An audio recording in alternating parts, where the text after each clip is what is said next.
Welcome to Hub History, where we go far beyond the Freedom Trail to share our favorite stories from the history of Boston, the hub of the universe. This is episode 339, Revolutionary Self-Defense. Hi, I'm Jake. This week, I'm talking about two murder trials that were held in revolutionary Boston. The first case was against four ordinary sailors accused of murdering an officer of the Royal Navy on a ship in Massachusetts coastal waters. And the other was against 9 British prisoners of war who were accused of murdering a guard aboard a prison ship in Boston Harbor. The sailors were accused in 1769, when Boston was under military occupation, and the tensions that would soon result in the Boston Massacre were coming to a head. The redcoats stood trial over a decade later, in the midst of a bloody civil war that had touched the lives of all Bostonians by 1780. In both cases, attorneys and judges worried whether a jury could deliver justice in such a polarized city. Both cases were argued by signers of the Declaration of Independence, with John Adams defending the American sailors in 1769 and Robert Treat Paine prosecuting the redcoats in 1780. In both cases, the defendants argued that they'd acted in self-defense. And amazingly, both cases ended in acquittal. But before we talk about these two capital cases, I just want to pause and say thank you to the listener supporters who make it possible for me to make Hub History. The first episode of this podcast aired on October 30th, 2016, so this is actually our 9th anniversary episode. To those of you who have been with us from the very beginning, wow, you're appreciated. Looking back, those early shows were pretty rough, but I'm always amazed that we've been able to bring you forgotten, overlooked, and sometimes downright bizarre stories from almost 400 years of Boston history for 9 years now. I love diving into the archives to try to unearth fascinating figures, hidden landmarks, and unexpected events, the stuff that's shaped this city. We're proud to be an independent show, dedicated to delivering fascinating stories and careful research with no institutional support. Unfortunately, producing a podcast takes a lot of time and a fair amount of money. From access to archives, to equipment replacement, to media hosting and online tools. I started this show because I love talking about Boston history, but I can only keep it going with the help of listeners like you. So to everybody who's already supporting the show, thank you. And if you're not yet supporting the show and you'd like to start, it's easy. Just go to patreon.com/hubhistory or visit hubhistory.com and click on the Support Us link. And thanks again to all our new and returning sponsors. Now, in our first case, we're going to hear about a group of sailors who barricaded themselves below deck in an attempt to avoid being illegally kidnapped by an officer of the Royal Navy. Government officials acting on behalf of a despotic king kidnapping Massachusetts residents. That sounds familiar for some reason. Anyway, these sailors drew a line in the sand, pretty literally, and announced that they would kill the first man who crossed it. Moments later, a British lieutenant was dead, his throat slashed with a harpoon blade. The civilian sailors were brought back to Boston in chains, where they would stand trial before an admiralty court, without a jury of Bostonians who might have been sympathetic to ordinary citizens resisting the might of empire. Instead, the panel of judges who would decide their fate was made up of prominent loyalists, Tories, and even government officials, by all appearances rigging the trial in favor of the crown. Enter John Adams in one of the cases that made him an obvious choice for the Boston Massacre trial just a few months later. This story originally aired in April of 2023. In April 1769, Boston was still adjusting to life under military occupation. After the Stamp Act riots a few years before, Parliament seemed to relent, repealing the hated law that colonists saw as taxation without representation. They had another trick up their legislative sleeves, however. Starting in 1767, Parliament passed a series of repressive taxes and statutes known as the Townshend Acts, shifting the focus of colonial resentment from stamped paper to customs duties on everything from glass to paint to, most importantly, tea. Boston merchants and sea captains smuggled goods into town in defiance of the new customs duties, including a wealthy and prominent merchant named John Hancock. As colonial resentments refocused on the new Commissioners of Customs, unrest grew in Boston and started to become violent again. One of the most frightening incidents occurred after Hancock brought in a cargo of Madeira wine in May 1768, paying the duties on just a fraction of the cargo.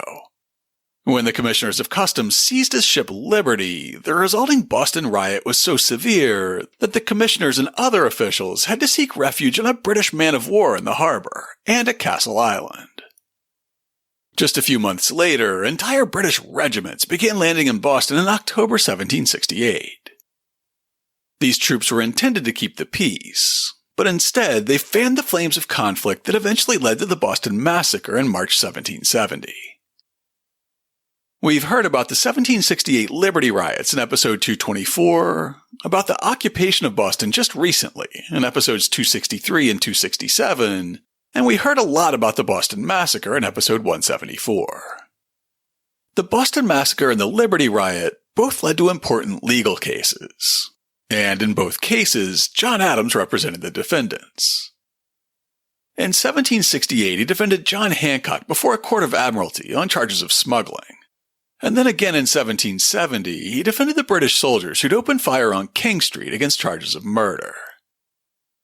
In between those two cases, John Adams served as the defense attorney in yet another high-profile case in Admiralty Court. 6 months into the military occupation of Boston, merchant John Rowe's diary entry for April 24, 1769 records, "Mr. Hooper of Marblehead came to town and brings the melancholy account of Lieutenant Paxton, meaning Panton, being killed and endeavoring to press some hands of Mr. Hooper's brig." The mere rumor that a British naval officer was impressing sailors in Massachusetts Bay was explosive in Boston. Impressment was basically legalized kidnapping, the practice by which the Navy could simply take sailors off civilian ships against their will and force them into the Crown's service. Back in 1747, during the administration of Governor William Shirley, one of the worst riots in Boston history tore the town apart after Commodore Knowles began illegally impressing Boston sailors.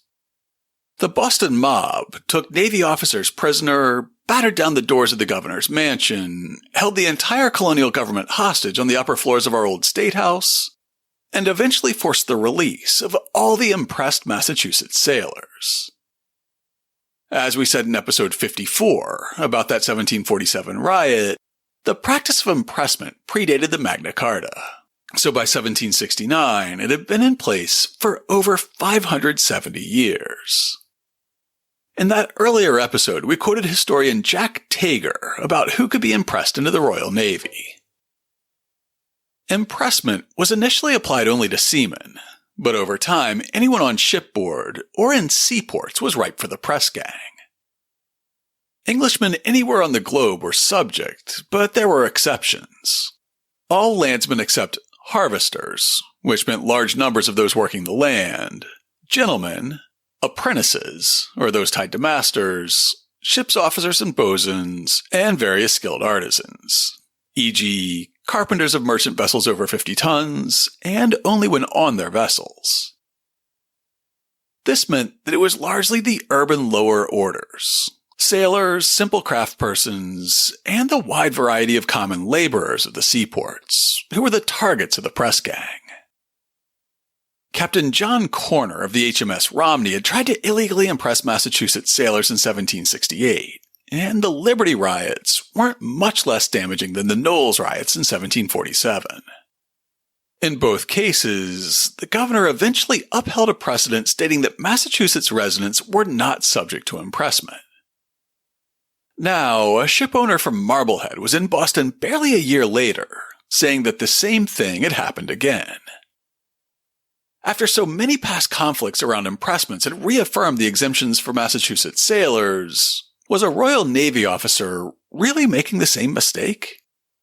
It certainly looked that way, with the May 1st, 1769 edition of the Boston Evening Post reporting under a dateline of Salem, April 25th, "A very melancholy accident happened last Saturday morning on board the brig Pitt Packet, commanded by Captain Thomas Power, belonging to Marblehead, and bound in there from Cadiz. The brig, when within about 7 leagues of Cape Ann, came across the Rose man-of-war, was boarded, and 2 of her men impressed.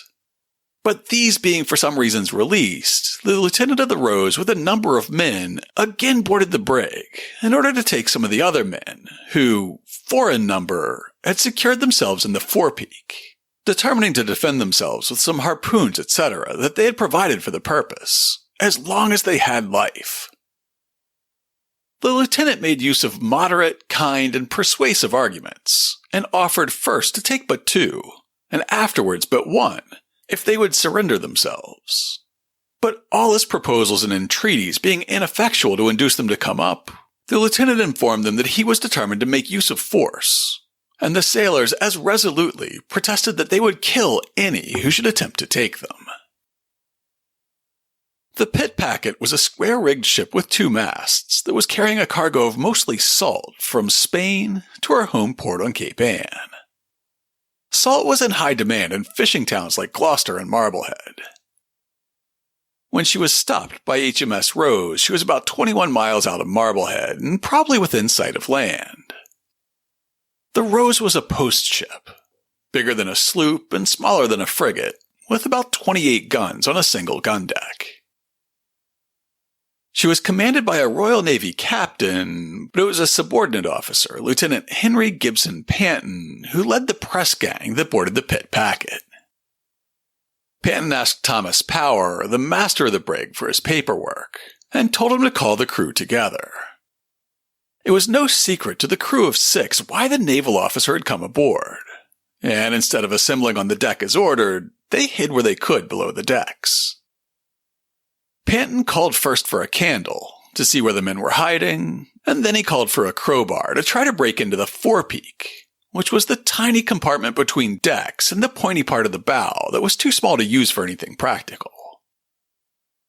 The exact details of the scuffle that followed were disputed, but the bottom line is that the 4 men in the peak made it clear that they'd been born free and that they'd rather die free than subject themselves to impressment, with the Boston Evening Post reporting, "A pistol charge of powder was first fired at them, which burnt the face of one Michael Corbett.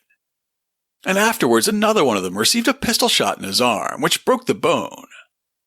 This increased their resolution of dying rather than surrendering, and their whole conduct seemed to manifest such abhorrence of being forced on board a man-of-war as to prefer death to such a life as they deemed slavery. They repeatedly declared that they would kill the first man that offered to approach them. And a man the lieutenant sent in to begin the attack upon them was considerably wounded, on which he retreated. The lieutenant then told them that he would lead the way to them himself. Corbett answered him with the most solemn protestations, and called Almighty God to witness that so sure as he advanced 1 inch further, he should instantly lose his life. In the version of this exchange that passed into legend, sailor Michael Corbett drew a line in the sand, either by scraping a line into loose salt that was on the deck, or by taking some salt from his pocket and sprinkling it on the ground. He told Panton that if he took 1 step over the line, he'd kill the officer. In response, the legend says that Panton took a pinch of snuff for courage, and then slowly and deliberately stepped over the line. In the version reported by the Boston Evening Post, some of those details are already present. The lieutenant told him that he'd seen many a brave fellow, should take a pinch of snuff and then consider of it, which, having deliberately done, he began to step towards them, when Corbett, agreeable to his promise, immediately threw a harpoon, which did instant execution. It hit the lieutenant near his throat and cut the jugular vein, on which he had only time to say that they'd taken his life and, gasping 3 or 4 times, fell down and expired. The sailors still continued to defend themselves, notwithstanding there was a large number of Marines at this time on board the brig, But having provided themselves with a quantity of liquor, all but Corbett became so intoxicated therewith that they were soon pulled out. He continued to defend himself for 3 hours and a half after he killed the lieutenant, and it was thought would have been killed upon the spot rather than have been taken if he had retained the use of his limbs. But being also overcome with liquor, was by that means taken. Realizing how much trouble they were in, the 4 men in the forepeak began hitting the bottle. After getting too drunk to continue defending themselves, they were taken prisoner. I almost said that they were clapped in irons, but later testimony makes it clear that they were just taken onto the Rose and watched by an armed guard, while both ships were brought back to Boston. Along with ringleader Michael Corbett, the other prisoners were Pierce Finning, John Ryan, and William Connor. The Evening Post article continues, "The lieutenant, we hear, was named Panton, a young gentleman between 20 and 30 years of age, and was much respected. The captain of the Rose, after this tragical affair, thought himself obliged to take charge of the brig as well as of the men, and carried them to Boston. The corpse of the lieutenant was kept on board the brig, where it was to remain until a jury of inquest should be summoned on the same. Not one American belonged to the brig. The Rose man of war, and the brig with Mr. Panton's body on board, arrived at Boston last Tuesday, and on Friday his remains were decently interred there. After Lieutenant Panton was buried, Corbett and his fellow prisoners were left on board the Rose to await an uncertain fate. Would they be brought into Boston to stand trial for murder? Would they be taken to England to stand trial there? Or would they face military justice on the Rose itself? If Corbett was to stand trial in Boston, would he be judged by a jury of sympathetic Bostonians? At the turn of the 18th century, a parallel court system had been set up in Boston as a way to try pirates, since at the time, juries in the colonies were sometimes seen as overly sympathetic to piracy, and a more recent law had mandated that more offenses would fall under the jurisdiction of this parallel legal system. In July 1768, Parliament had passed a Fifth Townshend Act, the Vice Admiralty Court Act. This law gave admiralty courts, a legal system operating under the auspices of the Royal Navy, sole jurisdiction over enforcing customs laws. Admiralty courts were originally set up to deal with pirates who were taken into custody in Boston.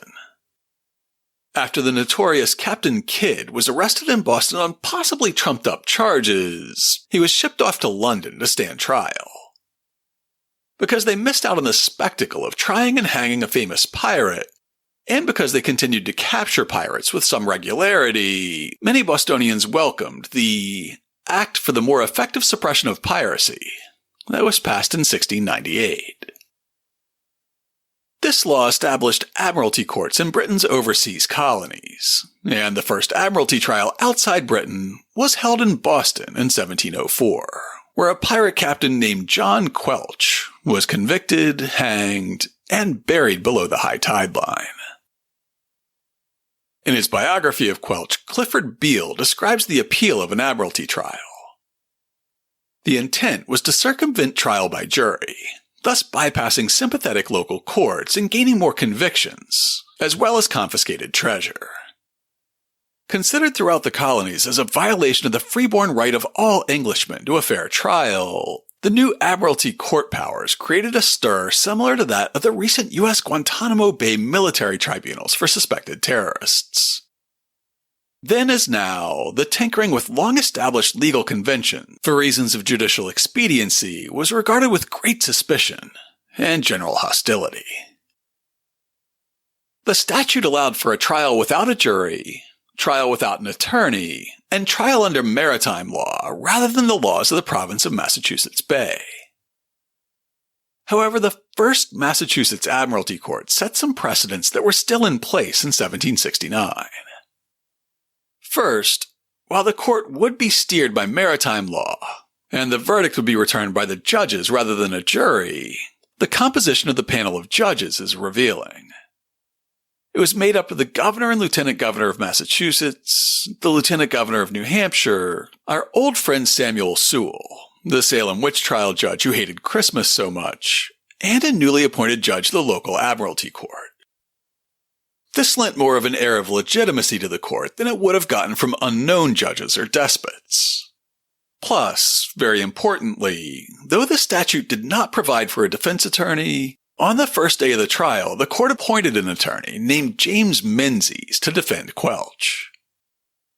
All those precedents were still in place in 1769, so Corbett and the others would have a proper defense. However, questions remained as to what crime the prisoners should be charged with, since the Navy's story was already starting to change. The captain of the Rose now denied that Lieutenant Paine had boarded the Pitt packet in order to impress local sailors. Instead, the new claim was that the boarding party had only been searching for goods that had not been declared and that the customs duties had not been paid for.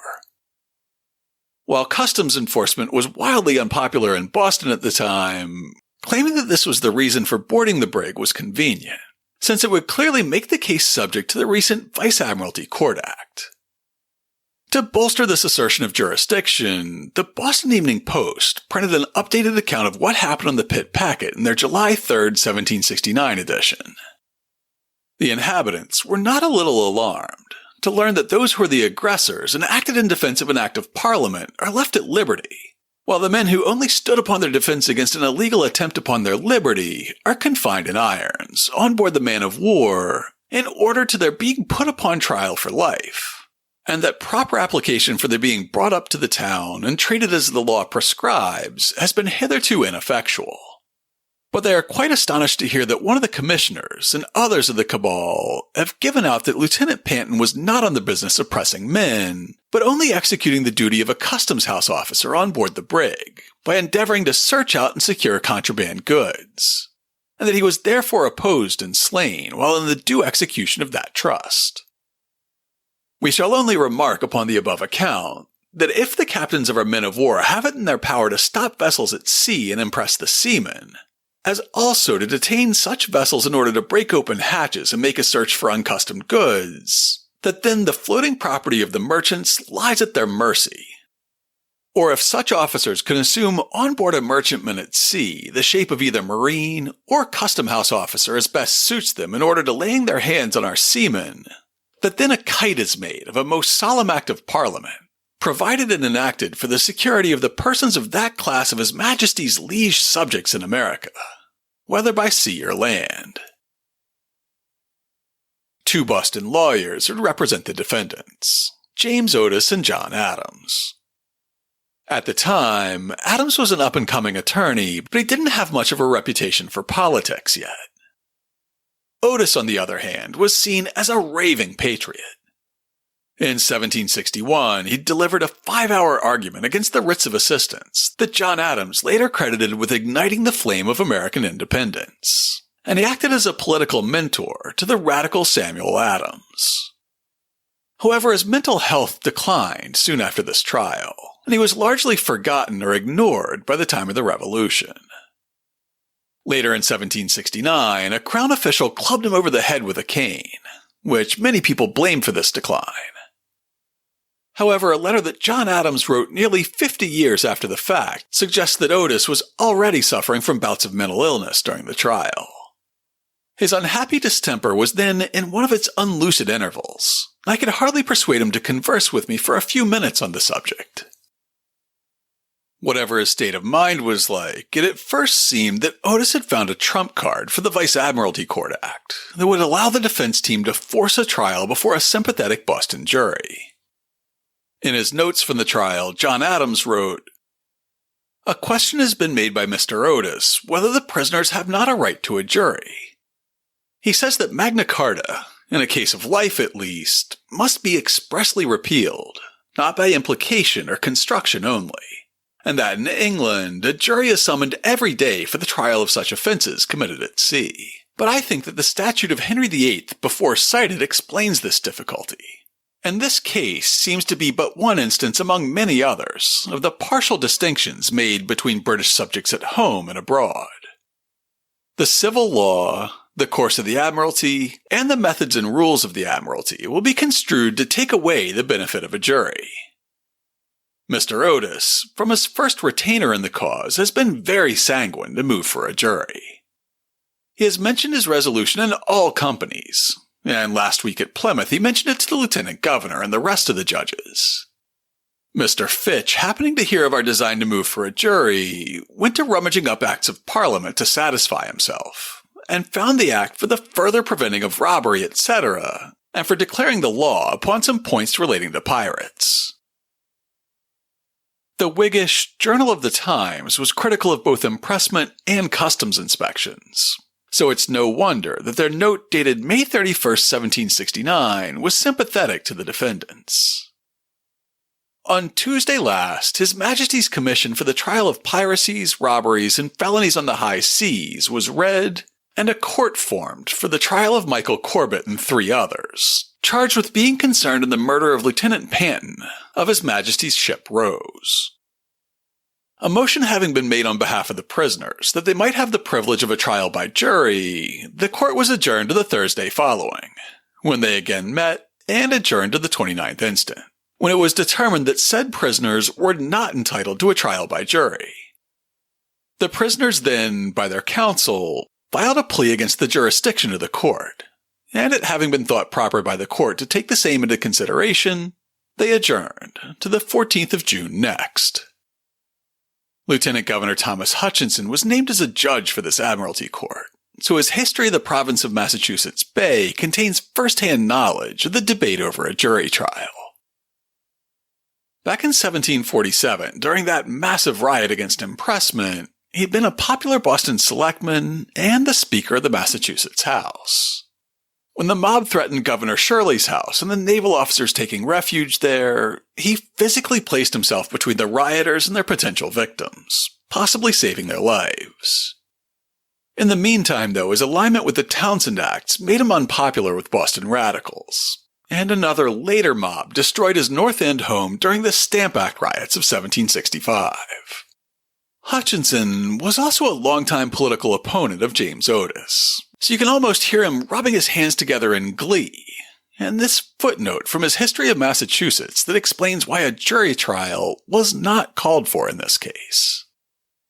4 of the crew belonging to the brigantine were apprehended and ordered to a trial before a special court of Vice Admiralty, consisting of Crown officers, which court had always proceeded without a jury. But exception was now taken, and a jury was insisted upon by Mr. Otis and Mr. Adams, the counsel for the seamen. The authority for the Court of Admiralty for trial of piracy and felony upon the high seas was derived from Acts of Parliament in the reign of William III and George I. And murder, being felony, was supposed to be cognizable by force of those acts. All the commissions in pursuance of them directed that the proceedings should be without a jury. It was now stated that the trial ought to be by jury, that the acts would admit of it, and that, in order to deprive a subject of his birthright, the privilege of being tried by a jury, the words ought to be express, and such as would admit of no other construction. Upon opening the court, the governor, as president, observed that the commissioners were disposed, if it might be done consistently with law, that the prisoners should be tried by a jury, that they would take under consideration the several statutes and their commission, and for that purpose would adjourn a few days. Upon a hearing by counsel for the king and prisoners, the counsel for the king acceded to a trial by jury, and the only point remaining was the manner of summoning the grand and petite jurors. While this was under consideration, the Chief Justice drew up a statement of the case, in which it appeared that the prisoners might be sent to England and tried there, in which case the trial must be upon the statute of Henry VIII, which directs a trial by jury.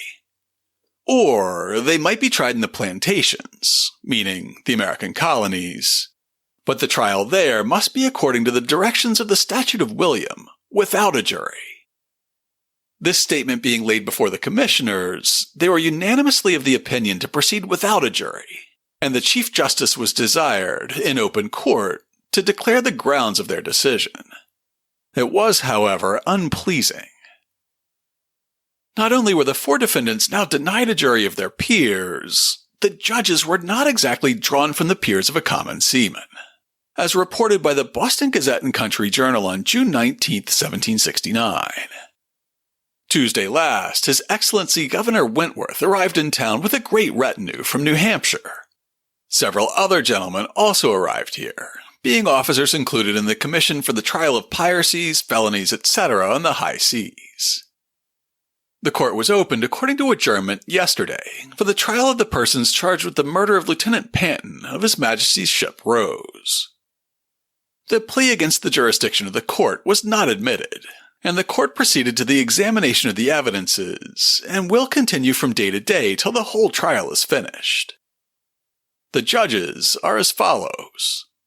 The list of judges included not only prominent Tory politicians like Thomas Hutchinson and Governor Bernard, but also the hated customs collectors from 3 different ports.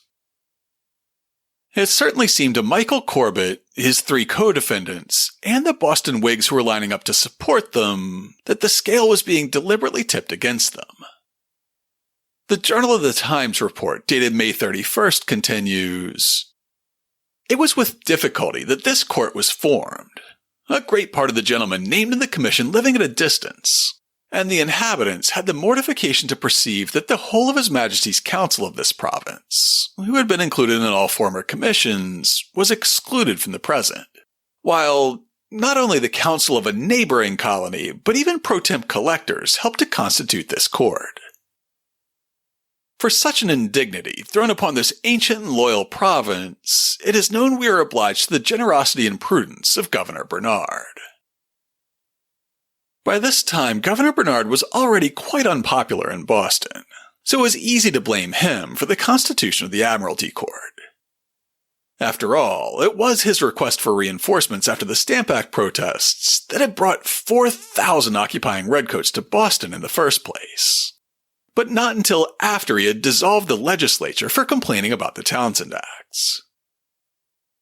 As the drama of Corbett's trial was unfolding in 1769, his letters to London were leaked to the press, showing how he had exaggerated the violence in Boston in order to get the troops sent here. By the time the trial was over, both Bernard and the legislature were independently petitioning Parliament to get him recalled to London, a wish that was granted that August. But before that happened, the 4 sailors had to stand trial. John Roe was a merchant of Boston and a reliable diarist. As the outbreak of war drew closer, he would lean to the Whig side of the Boston crisis, but in 1769 he still seemed fairly politically neutral. That's why his diary entry for June 14, 1769, really speaks to the persuasive powers of John Adams. He wrote, "This day, Power and others were on trial for their conduct on board the Rose man of war. Their behavior was very courageous, and I think very right. Power, the ship's master, was called as a witness, but was not himself on trial. Nevertheless, Rose seems to have been more persuaded by Adams in his examination of the witnesses than by newspaper accounts of a supposed customs inspection or a lawful impressment." Giving the Navy side of the story was Peter Bowen, who was part of the boarding party from the Rose. John Adams recorded his statement to the court in his notes on the trial. "Mr. Panton went on board, and I with him. We inquired for the master, who proved to be the person we spoke to. Master, Mr. Panton, and I went down in the cabin. When below, Mr. Panton inquired from where the brig came. Master made answer from Cadiz, bound to Marblehead. Mr. Panton then asked him for his bills of lading, clearance, and other papers.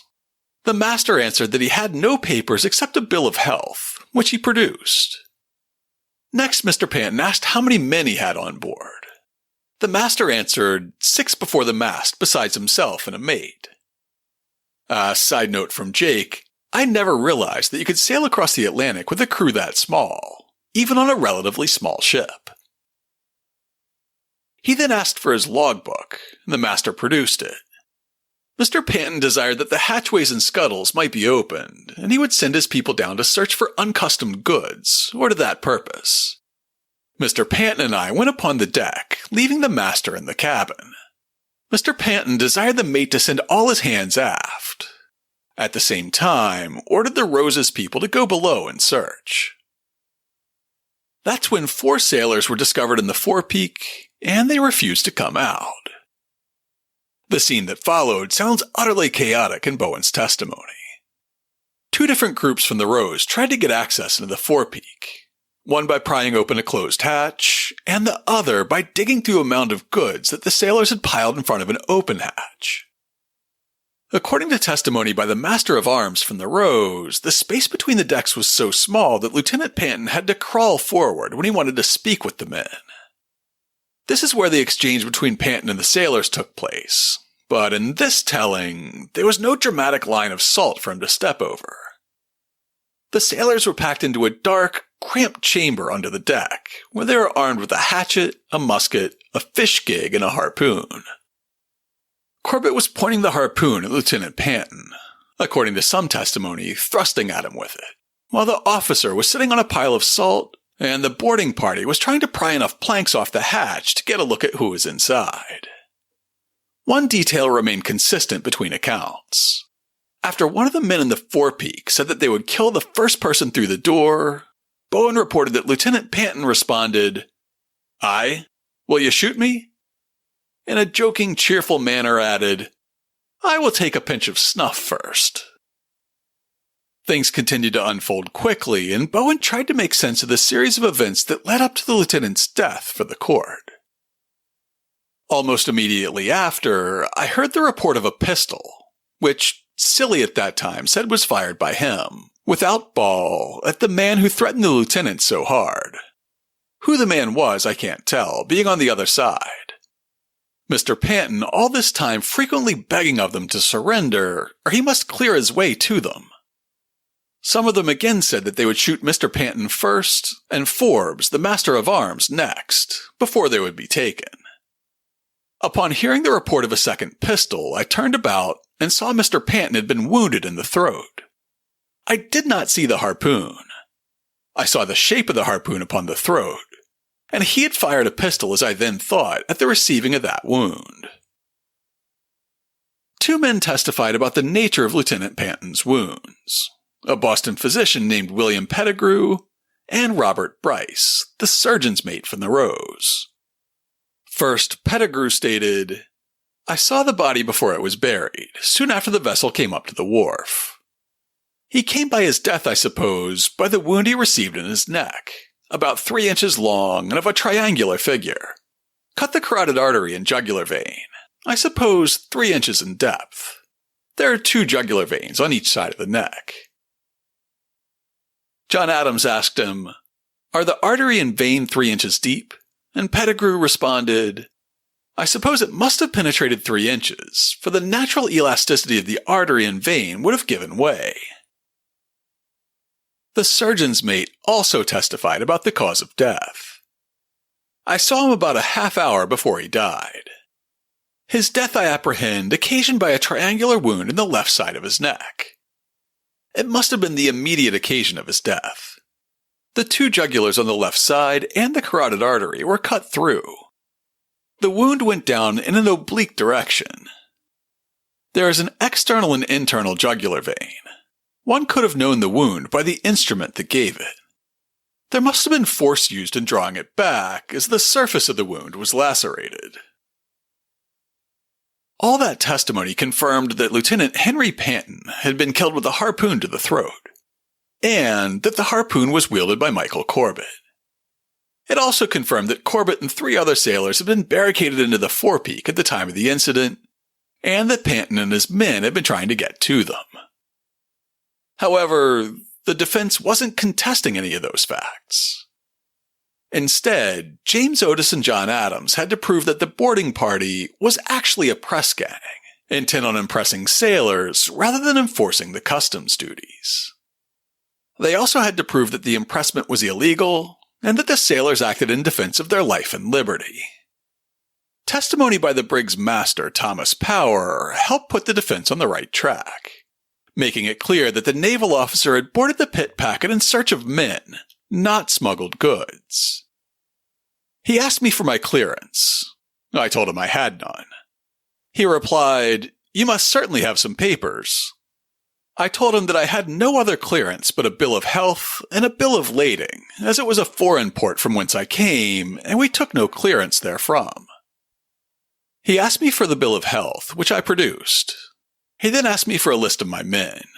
I produced him my shipping book. He asked me if I would walk down into the cabin. When he came down, he asked me where my people were. I told him I did not know. Then he called for pen and ink and for the logbook, and took down the people's names, and then he ordered some of his party to go and seek for my people, and turn them up from below. If that didn't make it clear enough that Lieutenant Paine was leading a press gang, Power continued. After he had taken my people's names, he asked me if I had any particular person that I wanted a favor done him, let him know his name, and he would put a mark against it, and when he came upon deck, he would not take him. I told him I had one man that was married, and thought it was very hard to take him. He said by no means he would not take any married man, for he had orders to take none that was married. He asked me if I had any more hands aboard but what was in the list, and I answered no. Then he desired me again to tell him if I had any more, for if he found more aboard it should be worse for me. There would have been no reason for the naval officer to ask the master of the Pitt packet who was on board, and whether there were any crew members who he shouldn't take, if he was there to search for smuggled tea or exotic paint pigments. There was exactly one reason to ask those questions, which John Adams made clear when he cross-examined Peter Bowen. Did not the prisoners often say that they did not want to hurt him or his men, they only wanted their own liberty? Yes. I don't know that I heard him more than once. Whether they begged and pleaded that the lieutenant would let him alone? Yes. When the prisoners said that they would die before they would be pressed, did the lieutenant tell him he did not want to impress him, but only wanted to look for uncustomed goods? No. Did the lieutenant ever tell him he did not want to impress them? No, never in my hearing. Was the opening in the bulkhead such that the lieutenant might see into the forepeak, whether there was uncustomed goods there or not? I don't know. When James Otis cross-examined Master of Arms Forbes of the Rose, the officer denied that Paine had even been armed during the standoff at the forepeak, implying that Corbett had no reason to use lethal force to defend himself. However, Otis did get him to confirm that the boarding party found no smuggled goods. Do you know of any uncustomable goods that were found in this forepeak by any of the party or any other part of the vessel? Not that ever were found to my knowledge. Hugh Hill, who was the first mate of the Pitt packet, gave testimony similar to that of the brig's master, Mr. Power. Asked if Lieutenant Paine had been armed or had been acting as a press gang, he testified, "He took up his sword from our companion where he had laid it, and drew the sword, and left the scabbard and belt, and went forward, and went down into the forecastle, where the prisoners were. He said, 'My lads, you'd better come up. I shall take but 2 of you. You shall have an equal chance.' They replied that they would not. They told him that they would not be impressed, that they would defend themselves, and they told him to keep off from them. They did not want to hurt him, nor any of his people. He then replied to the prisoners that he had often known as stout as fellows as you, but by God, I will have you all." Cross-examining Hill, John Adams asked, "Did the lieutenant with his party from the time of his coming on board the Pitt packet to the time he fell, conduct him and themselves in all respects merely as a press gang?" Hill responded, "Yes, I understood it so, and had very good reason when he told me that he would take me on board the man-of-war if I would not turn the men up." The defense team had reason to be optimistic after Judge Ahmadi asked William Peacock, one of the midshipmen in the boarding party, "Have you any doubt upon your mind but he intended to impress the people, or not?" To which Peacock responded, "No, sir." In his closing argument, Prosecutor Samuel Fitch made the case that Lieutenant Paine had been carrying out his lawful duty as a naval officer, which gave the men in the forepeak no right to resist him.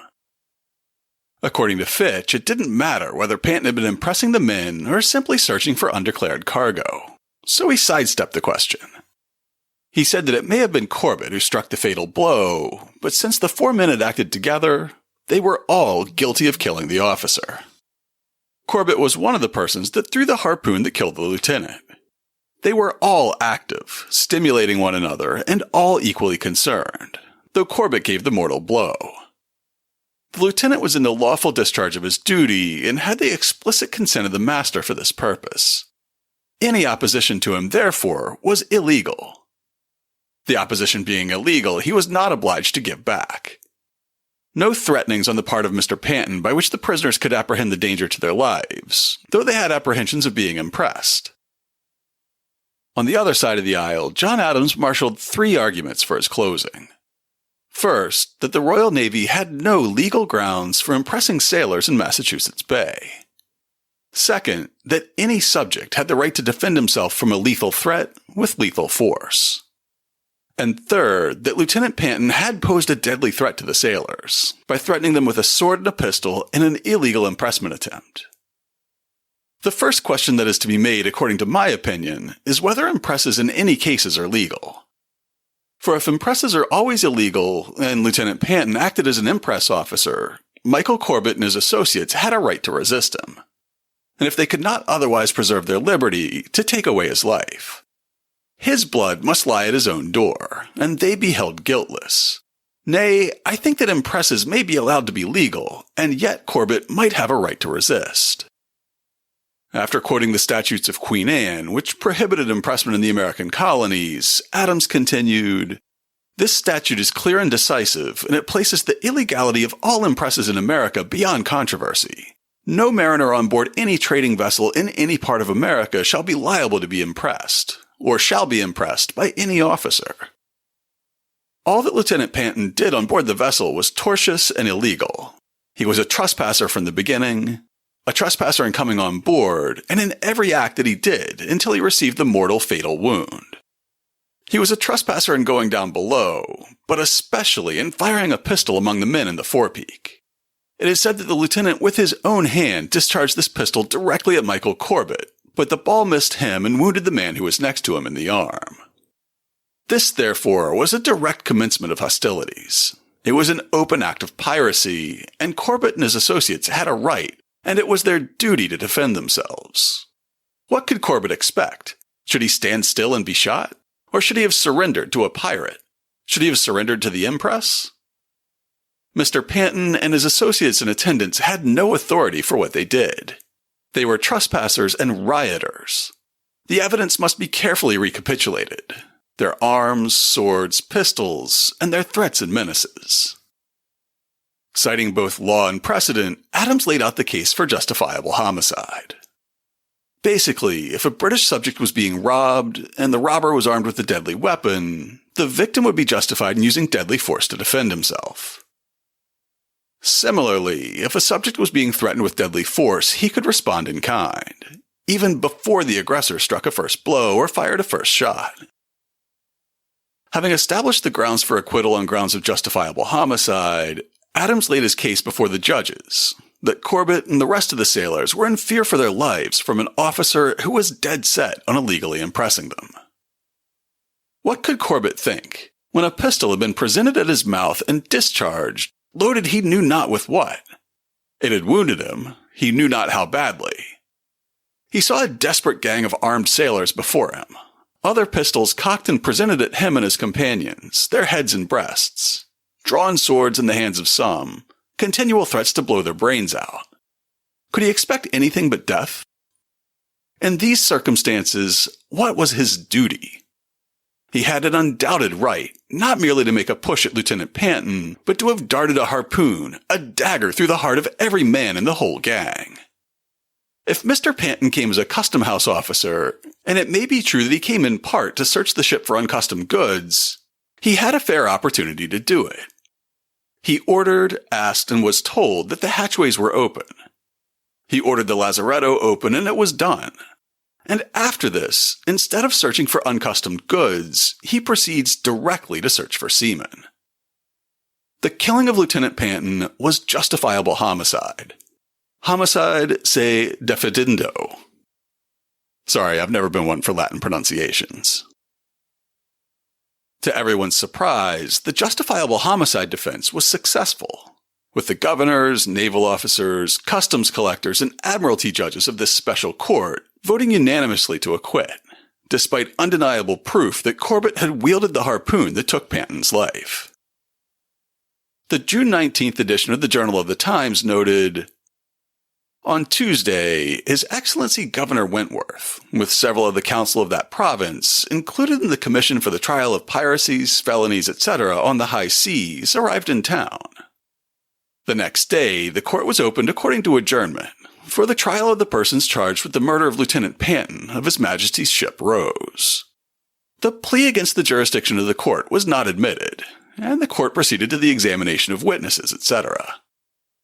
The trial did not end until the Saturday following, when a decree was given in justifiable homicide, and the prisoner set at liberty. The noble president of the court, Sir Francis Bernard, during the course of this lengthy trial gave so many proofs of his impartiality, tenderness, and ability as a judge as were truly admirable, and could not but convince the court and others that he bid as fair to outstrip a Jeffreys as he has confessedly done in Andros in the character of the governor. Against all odds, Michael Corbett, Pierce Finning, John Ryan, and William Connor were free men." That description of the noble impartiality of Governor Bernard was not a compliment. Keep in mind that back in 1689, Governor Andros had been deposed in a coup in Boston, arrested, and eventually sent back to England in shame. The Journal probably drew this parallel to remind readers that there had been plenty of calls for Bernard also to resign, and to also go back to England. Lieutenant Governor Thomas Hutchinson doesn't mention John Adams by name in his notes on the trial in his history of Massachusetts Bay, but he seems to have been convinced by Adams' arguments. It appeared that neither the lieutenant nor any of his superior officers were authorized to impress, by any warrant or by special authority from the Lords of the Admiralty, and the court, the commanding officer of the king's ships being one of the commissioners, was unanimously of the opinion that the prisoners had a good right to defend themselves, and, though the fact of the killing was fully proved, that they ought to be acquitted of murder, with which they were charged, and that, at common law, the killing would not have amounted to manslaughter. A few months after the trial, John Adams wrote in his diary on December 23, 1769, that he'd been thinking about the Corbett trial and considering whether he should write a pamphlet or even a book about the case. "I've been musing this evening upon a report of the case of the 4 sailors who were tried last June before the Special Court of Admiralty for killing Lieutenant Paine. A publication only of the record, the articles, plea to the jurisdiction, testimony of the witnesses, etc., would be of a great utility. The arguments which were used are scarcely worth publishing. Those which might be used would be well worth the perusal of the public. A great variety of useful learning might be brought into a history of that case, and the great curiosity of the world after the case would make it sell. I have half a mind to undertake it." Adams never published a book about the Pitt Packet trial, but luckily for us, his notes about it are detailed enough to form the basis for this podcast, capturing not only his own research and theory of the case, but also transcripts of most of the testimony. Even without a book about the case, it went a long way toward bolstering the reputation of John Adams as both a lawyer and a patriot. About a year and a half after his defendants in this case were acquitted, Captain Thomas Preston and 8 British soldiers under his command were charged with murder for their role in the horrid massacre in King Street on March 5, 1770. In many ways, that case was the mirror image of the Pitt Packet case, with the defendants worrying that they couldn't get a fair trial in Boston and royal officials advocating to move the trial to England. The redcoats would claim self-defense, and they hired the newly minted self-defense specialist, John Adams. Adams would be joined by Robert Auchmuty, the Admiralty judge who'd been won over by Adams' defense in the Corbett case. He won that one, too. A decade after John Adams got Corbett and his co-defendants acquitted, Boston was a very different place. The royal government and most of the loyalists who'd followed them had packed up and left Boston in March of 1776, and the lion and unicorn that symbolized royal authority had been torn down from the roof of the old State House and burned after Boston first heard the Declaration of Independence that July. By the summer of 1780, the theater of war had moved down to the south, but New England was still providing the lion's share of troops and money, and it was seen as a safe place to stash British prisoners of war, where they'd find few friends to help them escape. In August 1780, just as the new Massachusetts Constitution was about to go into effect, some of those prisoners did attempt an escape, killing a guard in the process. They didn't make it far, and the ringleaders soon found themselves on trial for murder. In a state with a reputation for harboring the most rabid patriots, where the prosecutor had signed the Declaration in 1776, could a group of redcoats get a fair trial for murder? We'll find out in a story that originally aired as part of an episode in August 2021. One thing to note as we get started is that the following account of the events on August 10, 1780 is assembled from the testimony of eyewitnesses, as recorded in Robert Treat Paine's notes from the grand jury in the trial. Eyewitnesses are notoriously unreliable, and many of the accounts of that night conflict with each other in the details. In putting the story together from these fragments, I did the best I could to sort out the details, but I'm sure some conflicts remain. The day started out like any other for the 8 American guards who whiled away the hours on board the former Royal Navy troop transport anchored in Boston's Inner Harbor. They took turns standing guard and patrolling around the deck of the ship. They rarely went below decks, where they were far outnumbered by the hundreds of British soldiers who'd been captured at sea just over a year before. Instead, they'd sometimes check in at the cabin they called the roundhouse. This would have been the uppermost large cabin in the stern of the ship, where the captain, or perhaps his mates, would have bunked on the long voyage from Britain that was cut short by an American privateer on August 1, 1779. Even after a year in captivity, the British officers preferred to be detained in the small but relatively comfortable roundhouse, rather than mixing with the rank-and-file prisoners down in the holds.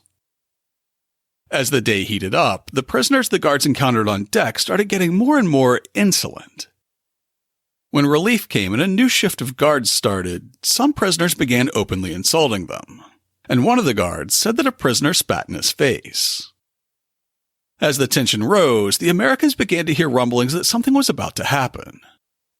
A corporal checked in with the British officers who still called the roundhouse home and heard that some of the prisoners below decks were planning to rob the guards. A sergeant also stopped by the roundhouse just at sunset, and he was warned that the prisoners were planning an uprising. The sergeant, Joseph Waterman, stepped out of the roundhouse and fired his musket to signal to the town of Boston just a few yards away that the guards needed help. That's when everything fell apart. Somehow the prisoners had gotten their hands on just enough rum to give them liquid courage, and as soon as Waterman had fired his musket in the air, a group rushed him before he had a chance to reload. The mob grabbed his gun away, and all over the ship the guards were tackled, clubbed, stoned with bricks from the ovens, or simply outnumbered and overwhelmed. Within seconds, all 8 American guards were disarmed, and the prisoners' ringleader strode on deck, an Irishman named Duncan McGregor, dressed in a kilt and stockings. Waterman drew the bayonet from his belt and lunged at McGregor, but the Irishman slapped away the thrust and grabbed the bayonet from the sergeant's hands. Just at that moment, Lieutenant Isaac Morton pulled up alongside the ship. Hearing Waterman's shot, at least 2 boats had rowed out from Boston to see what the problem was. The first to arrive was commanded by Morton, the local militia's officer of the day. As he came alongside, he could hear raised voices and a scuffle. As Morton stepped on deck, he saw McGregor flanked by 2 of his fellow prisoners, and all of them were now armed with muskets and bayonets. A prisoner named Thomas Lynch swore at the lieutenant, and McGregor punched the officer in the face. Just then, the second boat arrived from shore under the command of a Major Rice, who yelled at Morton to jump down into the boat. The scene on deck devolved into a frenzy of conflicting commands, all shouted at gunpoint. One man said that if Morton didn't stay on the ship, he'd run him through with a bayonet. Another one screamed that Morton had better get back in the boat before he shot him in the face. Suddenly, a shot rang out from on deck, and one of the men in the boat dropped dead. Before his ears stopped ringing from the shot, Lieutenant Morton was hit in the head with a large wooden club and knocked overboard into the boat below. Believing that 2 of his men were dead, Major Rice and some of his guards rushed on board and managed to subdue the redcoat who'd fired at them, even though he was armed with a musket and fixed bayonet and swore the whole time that he'd shoot them. As Rice bundled the man onto his boat, the armed prisoners exchanged shots with the men in the boat below, but nobody was injured. They were close enough to shore that Major Rice could yell for help, while his men rowed the boat carrying the bloody body of Sergeant Thomas Bickford, who'd been shot from the prison hulk, Lieutenant Morton, who'd been knocked senseless and was slowly recovering, and Thomas Lynch, the British prisoner who'd fired on Sergeant Bickford. Reaching land, prisoner Lynch was turned over to another major named Carnes, while Bickford's body was delivered to Ebenezer Dorr, who was acting as coroner of Suffolk County. Back on the ship, the remaining guards were rounded up and locked into the small guard room that served as a storage closet and break room for the American guards. The prisoners rounded up every musket and bayonet they could find and methodically searched the guard room for more ammunition, while holding the disarmed guards at bayonet point. The guard boats were out of reach, and the prison ship had no masts, so there was no question of sailing for freedom, even if the redcoats could have navigated the unfamiliar shoals and rocks of Boston Harbor on this foggy night. Instead, they cut the ship's anchor cables and let the tides and winds take the wheel. After a year aboard the prison hulk, much of it below decks, the prisoners were ready to take their chances. Unfortunately for them, the ship didn't drift very far, as described in the August 14, 1780 edition of the Boston Gazette. Thursday evening last, a number of prisoners on board the guard ship mutinied, seized and disarmed the guard, consisting of 8 men, cut the cable, and she drove ashore near Leechmere's Point, leading up Cambridge River. On the alarm being given, it being very foggy, the town was alarmed when a number of boats went off and quelled the mutiny. So in pretty short order, the drifting ship washed up near the Cambridge-side Galleria in the Museum of Science, where a pretty sizable detachment of Boston militia were waiting for them. The wooden clubs and 8 or 9 muskets that the prisoners had armed themselves with were no match for the militia's firepower, and discretion got the better part of valor. The Gazette piece continues, 21 of the prisoners were brought on shore and committed to prison. A jury of inquest being summoned to sit on the body of the deceased, after about 44 hours examination of the prisoners separately, found from their own confessions 11 principals and accomplices, accessory to the murder, who are now in jail waiting for trial. Prisoners had been a problem even before the birth of the Continental Army. As we heard in the last edition of Hub History, about the 3 battles for Boston Light, George Washington took pains to announce that the new army would be as famous for its mercy as for its valor. That meant that the new American army would treat their prisoners under the laws and customs of war. A 2012 article about British prisoners in the Journal of the Early Republic describes what those customs were like. 18th century European military conventions furnished continental officials with several precedents for managing their new captives. Belligerents customarily bore the expense of their own soldiers in captivity. To reclaim their troops, nations negotiated formal cartels, exchanging rank for rank, with officers receiving priority over the enlisted men. Captured officers were paroled on their honor as gentlemen, affording them more freedom than their men, who were typically confined pending their exchange. To reduce the costs and burdens of a long confinement, the combatants occasionally permitted the rank-and-file prisoners to hire their labor until exchanged. After the first hostilities broke out at Lexington and Concord, the handful of redcoats who were taken prisoner in those battles were simply locked up in the local jails. As the war escalated, the number of prisoners jumped first to dozens, and then to hundreds, and then even more. When Major Tupper led the second raid on Boston Light in July 1775, he took dozens of Royal Marines prisoner, inspiring Washington's comment about mercy and valor. These prisoners, along with others captured on the battlefield and at sea, would be sent to towns like Worcester and Springfield, where they'd be far enough from the front lines to make it difficult to pass messages to the enemy or to attempt an escape. They were mostly housed in taverns and inns, with a few officers quartered in private homes. They could work to earn money for better food and other comforts, and they were often paroled and exchanged as quickly as possible. Before Continental General Richard Montgomery caught a bullet in the neck in Quebec on New Year's Eve 1775, he led a stunningly successful campaign into Canada that fall and winter. While Benedict Arnold led 1,100 soldiers from Cambridge through Maine to Quebec, Montgomery led about 2,000 from Fort Ticonderoga toward Montreal. Taverns in Worcester were good enough for a few dozen redcoats taken prisoner in raids on the Harbor Islands or skirmishes at Boston Neck. But when Montgomery's army captured the entire garrisons at Fort St. John and Chambly in November, taverns wouldn't hold his 700 prisoners. They'd end up in rural towns in the interior of Pennsylvania, at places like York and Lancaster, which would become the Continental Army's largest prisoner of war camps for the next few years. After the British were forced to evacuate Boston in early 1776, the town became a major Continental stronghold. While it wasn't uncommon to see a paroled British officer in or around Boston, they didn't become common until the tide of war truly shifted in 1777. That October, British General Burgoyne led an army south from Canada in a bid to link up with a column he hoped would come north from New York City. Together, they'd cut off New England along the Hudson-Champlain corridor.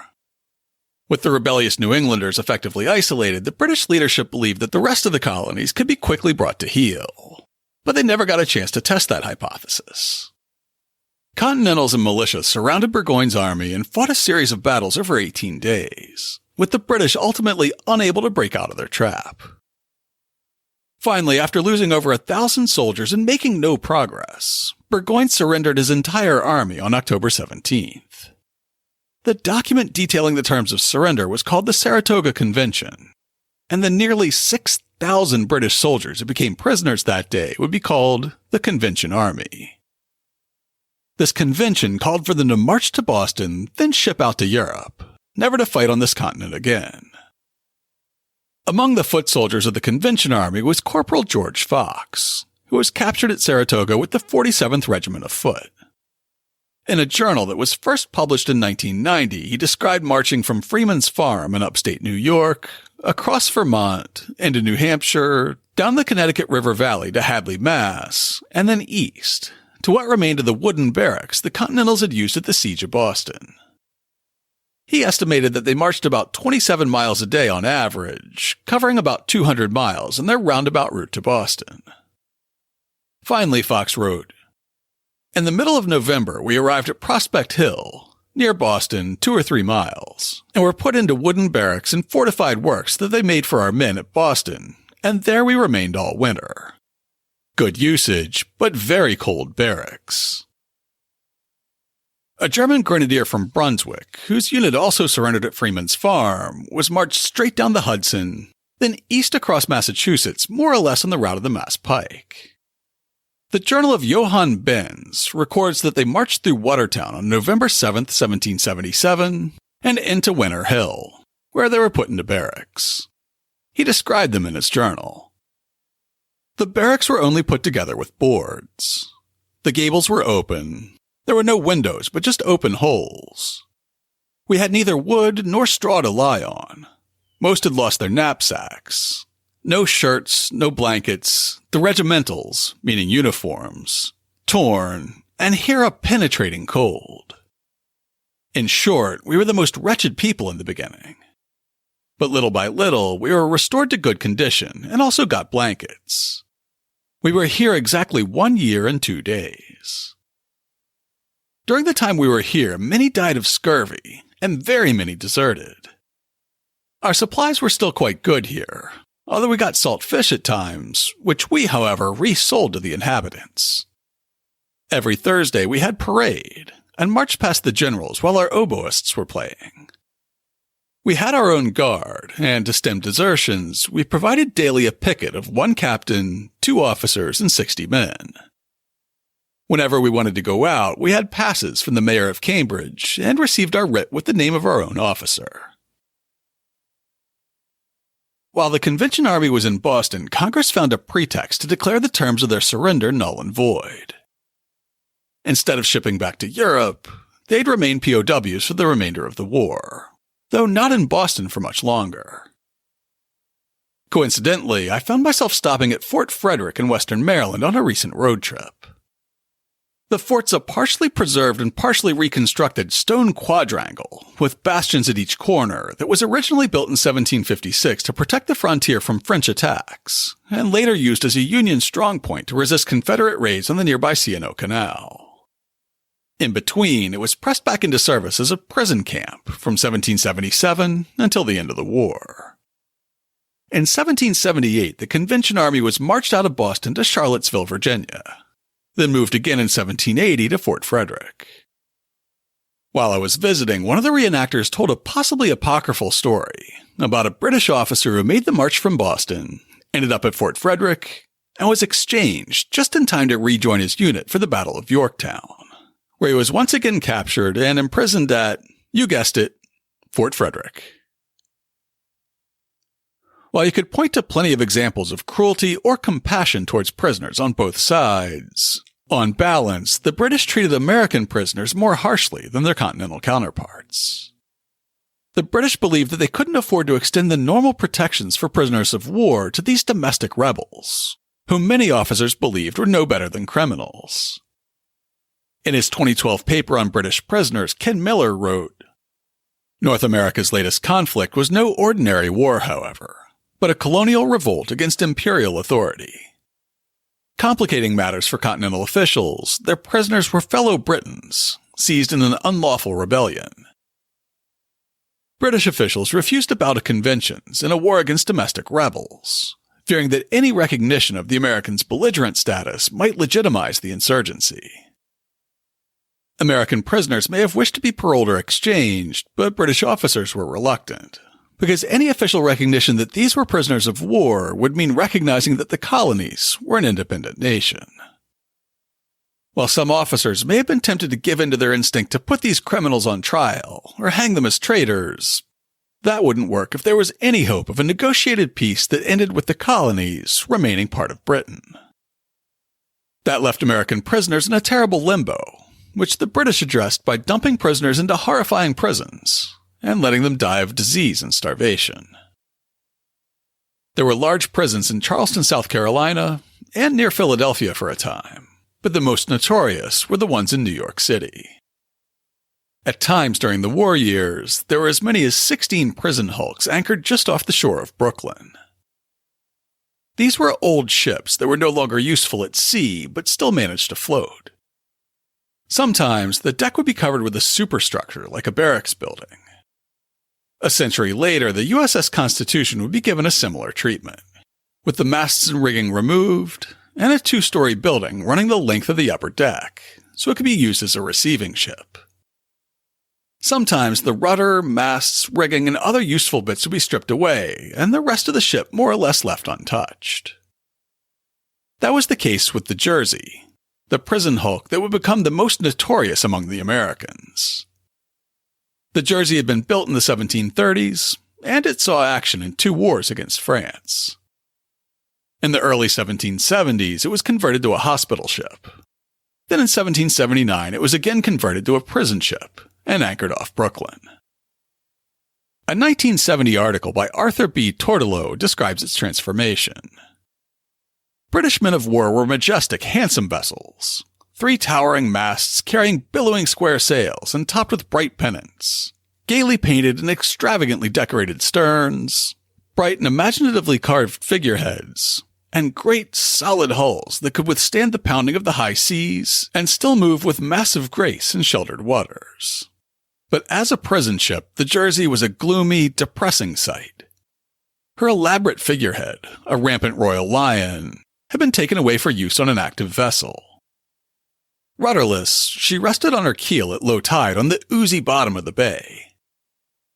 More than 1,100 men were crammed between decks at night without cots or hammocks, and so crowded was her spar deck by day that they had to take turns walking in platoons along narrow aisles kept open for that purpose. Night was the most horrible time. At sundown, the guards bellowed, "Down, rebels, down!"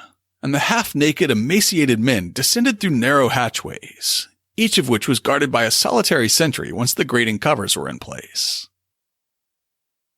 With 1,100 men crammed into a ship designed to carry a crew of 400, disease was rampant. During the 3 years it was used as a prison ship, it's estimated that 11,000 American prisoners died on the Jersey of starvation or disease, their bodies tossed overboard or buried in shallow graves on the nearby beach. The Jersey quickly gained a reputation as a place of no return, and American prisoners dreaded being sent there. Here's how Ebenezer Fox, a Massachusetts sailor from Roxbury, described arriving at the Jersey after being captured at sea. "The idea of being incarcerated in this floating pandemonium filled us with horror. But the idea we had formed of its horrors fell far short of the realities which we afterwards experienced.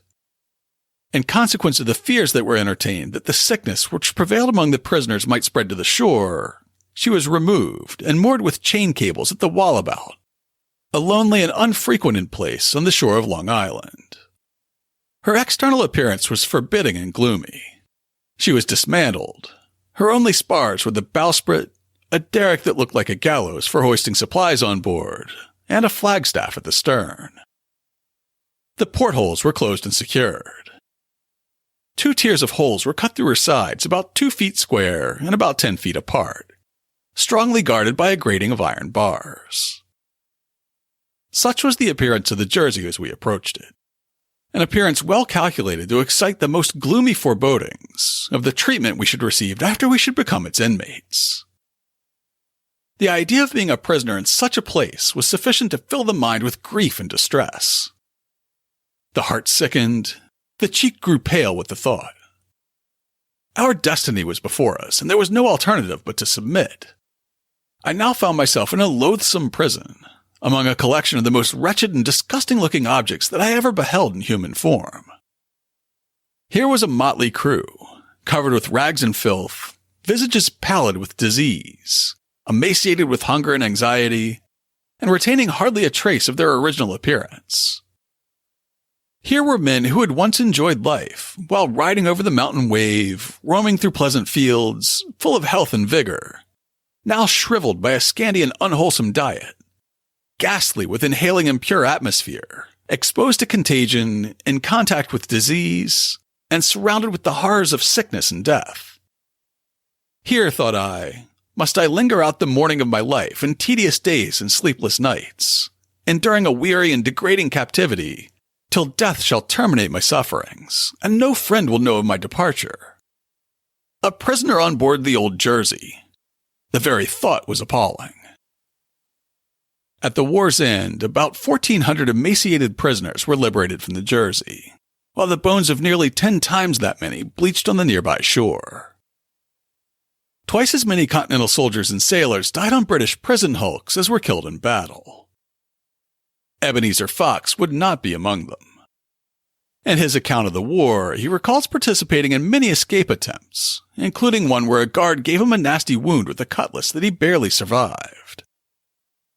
In the end, though, Fox chose a different ticket off the Jersey. In a moment of weakness, as he and a group of prisoners were taking turns trying to bite into a hunk of beef that was tougher than all their remaining teeth combined, a British recruiter happened by and tempted him with vivid descriptions of the clean uniforms, comfortable cots, and good old army rations that were available to even the lowliest redcoat. Fox caved, and he ended up serving in the British Army in Jamaica, before finally settling back in Roxbury after the war. I haven't been able to find many sources that explain how the decision was made to employ prison hulks on Boston Harbor, or when they were first used. By about September of 1776, a former Massachusetts Navy brig called the Rising Empire had been released from use as a warship, after the captain described it as totally unfit for service. At the end of 1779, the brig was pressed back into service as a warship, but in between it housed prisoners on Boston Harbor.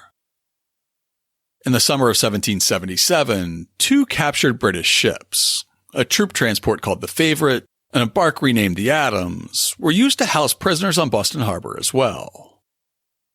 It's not clear to me whether having the Convention Army in town that fall helped contribute to the decision to start moving more British prisoners onto hulks, or whether it was a form of retribution, as awareness of conditions on board the Jersey and other British hulks grew, or what it was exactly. No matter how the situation arose, by August 1780 there were quite a number of British prisoners on old ships in Boston Harbor, and now an uprising had taken place on one of them. The challenge would be deciding the proper and legal way to respond. Were these enemy combatants governed only by the laws of the battlefield? Or were they subject to Massachusetts law? That's the question that Massachusetts Attorney General Robert Treat Paine and defense counsel Increase Sumner would have to hash out in the trial that took place before the Superior Court of Judicature that August. Along with John Adams, Robert Treat Paine was one of the foremost legal minds of the Revolutionary generation. He'd been the prosecutor in the trial where Adams successfully defended the Boston Massacre suspects against murder charges. However, by the time of that trial in 1770, he and Adams had been friendly rivals for about 15 years, with Adams describing him all the way back in 1756 as that universal scholar, gay companion, and accomplished gentleman, Mr. Robert Treat Paine. After Boston Latin and Harvard, Bob Paine had been a schoolteacher, a merchant captain, a whaler, and, briefly, a soldier, before settling down and studying law. From law, he moved on to politics, serving the Massachusetts legislature and the Revolutionary shadow government, then the Second Continental Congress, and he signed the Declaration of Independence alongside his old friend John Adams in 1776. After leaving Congress that December, he served in the Massachusetts legislature again, then the Executive Council, and he helped John Adams draft the state constitution. In 1780, he was in the third of his 13 years as State Attorney General, which would be followed by another 14 years on the Supreme Judicial Court. All that to say that the prosecutor in the murder case following the uprising on the prison ship was no slouch. In his trial notes, he asked himself 3 rhetorical questions. May persons be in a state and not subject to its law? Have prisoners a right to rise and retake a vessel? And would it be murder if Congress should order all the prisoners to be hung up at the yardarm? Then, like any good lawyer, he hit the books and looked for precedent. His notes indicate that he consulted the reports of Sir Edward Coke, Knight, in English, in 13 parts complete, with references to all the ancient and modern books of the law, and Edward Coke's General Abridgment of Law and Equity, alphabetically digested under proper titles, with notes and references to the whole. Well, that's a mouthful. From Matthew Hale's Historia Placitorum Coronae, The History of the Pleas of the Crown, Paine concluded, aliens that come in a martial manner cannot be considered as traitors. And from Vattel's The Law of Nations, he took, the right of war gives right to kill whenever they can. Paine seems to have pretty well anticipated how the defense planned to respond to the charges. In his trial notes, he recorded the opposing counsel's theory of the case. Quote, as they were prisoners by force, they had a right to regain their liberty by force. Our prisoners have the same right at New York. That opposing counsel was no slouch either. Increase Sumner had also gone to Harvard after Roxbury Latin, and although he was about 15 years younger than Robert Treat Paine, the two men had been moving in the same circles for quite a while. They argued in the same courts, served in the state legislature at the same time, and they'd eventually serve on the Supreme Judicial Court at the same time as well. While Sumner was on the state's highest court, he heard treason cases against participants in Shays' Rebellion, as well as the cases that effectively ended slavery in Massachusetts. In 1796, he would unseat Samuel Adams as the governor of Massachusetts, and he'd be the last governor to serve in the old State House. After the uprising on the prison hulk, a Suffolk County grand jury was seated in August 1780. They heard testimony from eyewitnesses, victims, and some participants in the uprising. I used Robert Treat Paine's notes about this testimony to assemble the blow-by-blow account of the uprising that started this segment. The grand jury decided that there was sufficient evidence to pursue charges against 11 of the prisoners, returning the following indictment.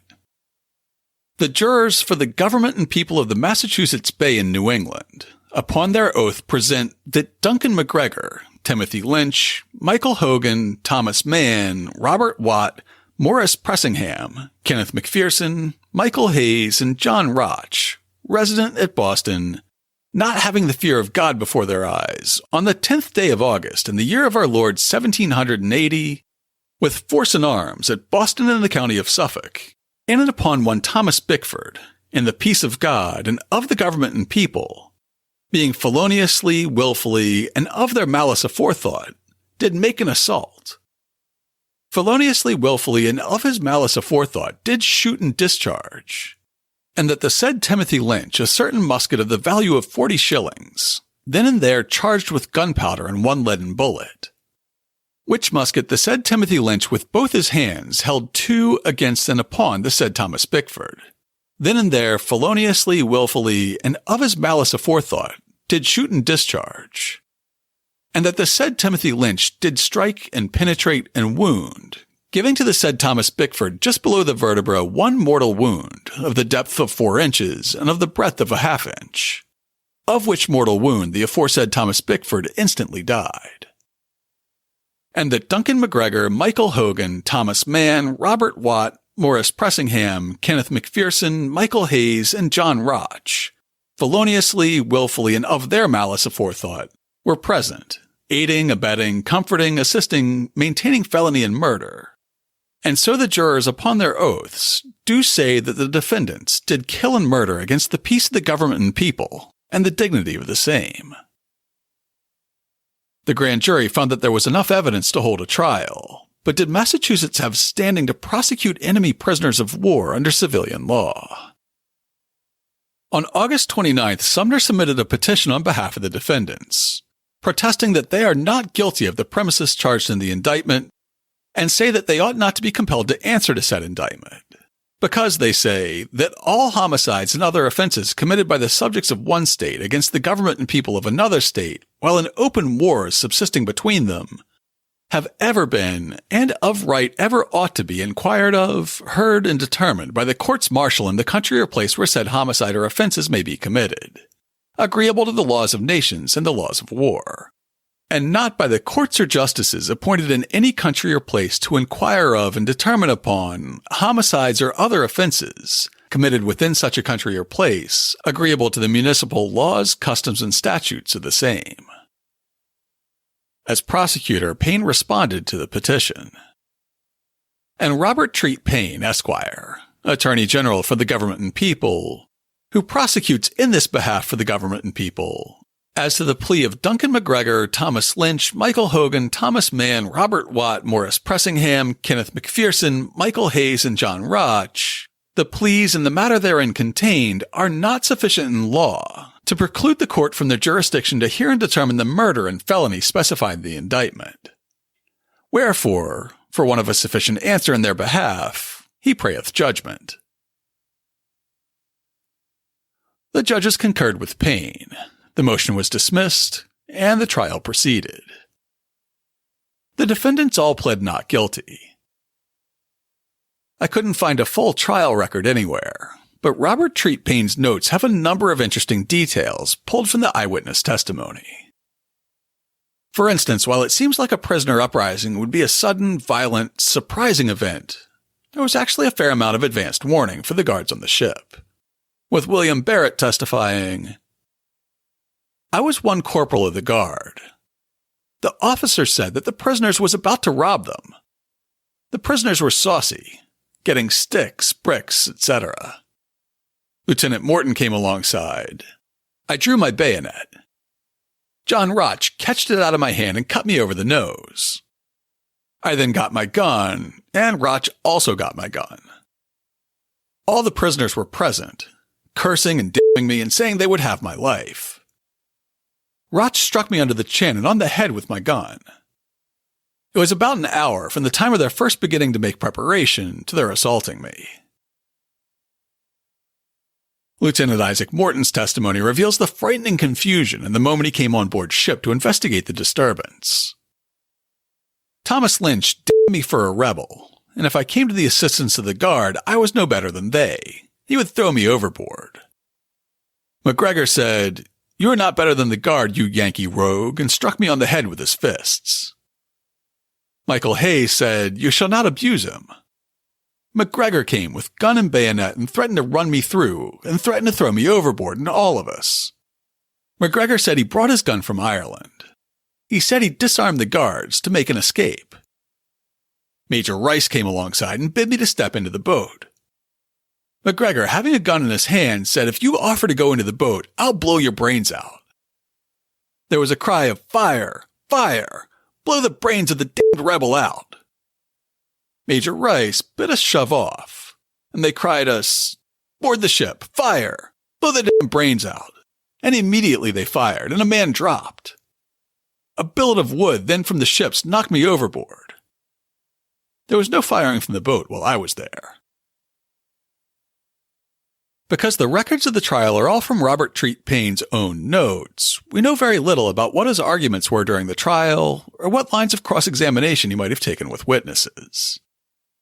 What we do have, however, are his notes about the defense's case, including this summation of Increase Sumner's defense. We shall endeavor to establish this point, that as they were prisoners by force, they had a right to regain their liberty by force. Our prisoners have the same right at New York. Have not prisoners a right to rise and retake a vessel? Their enjoying the liberty of being free of shackles is sufficient consideration for their noble rising. Maybe invoking ships like the Jersey that Americans so hated and feared helped sway the jury. Or maybe they were simply not convinced that enemy combatants should be tried in a civilian court. Either way, the notes kept in the minute books of the Superior Court of Judicature for August 1780 reveal, "A jury is thereupon impaneled and sworn to try the issue. William Cunningham, foreman, and fellows, who after hearing all matters and things concerning the same, return their verdict, and upon their oaths do say that the said Duncan McGregor is not guilty. Timothy Lynch is not guilty. Michael Hogan is not guilty. Thomas Mann is not guilty. Robert Watt is not guilty.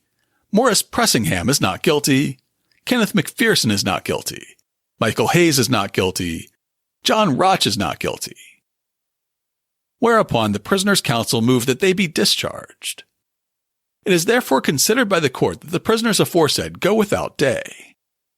And now Patrick Ryan, Edmund Healy, and Emmanuel Joseph, prisoners of war confined in jail upon suspicion of being concerned in the aforementioned case, and no bill being found, the court order that they be delivered. After their verdicts of not guilty, the 11 defendants recede into the mists of history. I assume they were returned to captivity on the Hulk, and I likewise assume that they were eventually exchanged or returned at the end of the war. But I couldn't even find a record for when the last prison ship left Boston Harbor. For these 11 men, the murder one of them committed in a desperate bid for freedom was their one brush with immortality, and they're otherwise forgotten. To learn more about these two cases of self-defense, check out this week's show notes at hubhistory.com/339. I'll have all the sources I used in preparing both stories, including documents from the papers of John Adams and Robert Treat Paine, British and American prison memoirs, and 18th century newspaper articles covering the cases. I'll also link to modern articles that help me put the facts of the trials together. And in case you're wondering why you're hearing another rerun again so soon, well, I had a whole different episode planned, and I spent a lot of time on the research. I'd pulled together a bunch of primary sources, and then when I started outlining my script, I realized that the only Boston connection was actually a spoof. I had to toss the whole thing out and start over. Anyway, that's why you're hearing about these self-defense cases today. If you'd like to get in touch with us, you can email podcast@hubhistory.com. You can look for me on Twitter, Facebook, and Instagram as Hub History, and on Mastodon as @hubhistory@better.boston. I don't post a lot in any of those places, but I have been getting back into social media ever so slightly over on Blue Sky, where you can find me by searching for hubhistory.com. The very best way to contact me is to go to hubhistory.com and click on the Contact Us link. While you're on the site, hit the subscribe link and be sure that you never miss an episode. If you subscribe on Apple Podcasts, please consider writing us a brief review. If you do, drop me a line, and I'll send you a Hub History sticker as a token of appreciation. That's all for now. Stay safe out there, listeners.